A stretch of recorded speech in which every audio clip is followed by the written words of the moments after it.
Peer পদ্ধতি নিয়ে জামাত ইসলামের ভূমিকা এবং যারা ৮৬ সালে ৯৬ সালে বিভিন্নভাবে শুধু আমাদেরকে অসহযোগিতা করে নাই, পুরো জাতিকে অসহযোগিতা করেছে এবং হাসিনাকে টিকিয়ে রাখার স্বার্থে তাদের সঙ্গে থেকে জাতীয় বেঈমান হিসাবে আত্মস্বীকৃত বেঈমান হিসাবে তারা এই বাংলাদেশে প্রতিষ্ঠিত হয়েছে।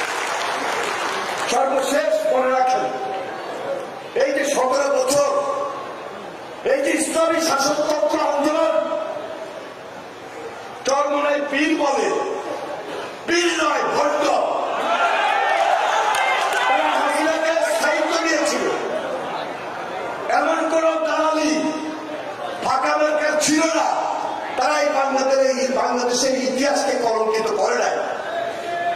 ২০১৪ নির্বাচন বলেন, ২০১৮ নির্বাচন বলেন, ২০২৪ নির্বাচন বলেন, হাসিনাকে সহযোগিতা করে হাসিনার স্থায়িত্ব বাড়িয়ে দেওয়ার ক্ষেত্রে এই চরমনাই পীর, এই ইসলামী শাসনতন্ত্র আন্দোলন, এই ফাঁকা মার্কা ছিল বাংলাদেশের মানুষের আরেকটা জাতীয় বেঈমান হিসাবে।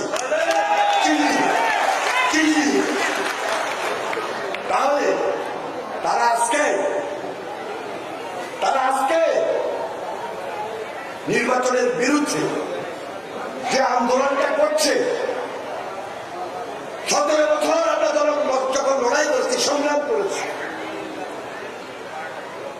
তখন তো আমরা এই পাকা মার্কাকে খুঁজে পাই নাই। আজকে ইসলামিক দলগুলোর ছেদ দেখান, মিছিল করেন, মিটিং করেন, বিদ্যালয় দেখান, নির্বাচনী পরিবেশটাকে বিকৃত করেন। এই পরিবেশ থেকে বাইরে হতে হলে ঐক্যই হল শক্তি, সুদৃঢ় ঐক্য, যেটি জিয়া রহমান বারবার বলার চেষ্টা করেছে, ইস্পাত কঠিন দৃঢ়।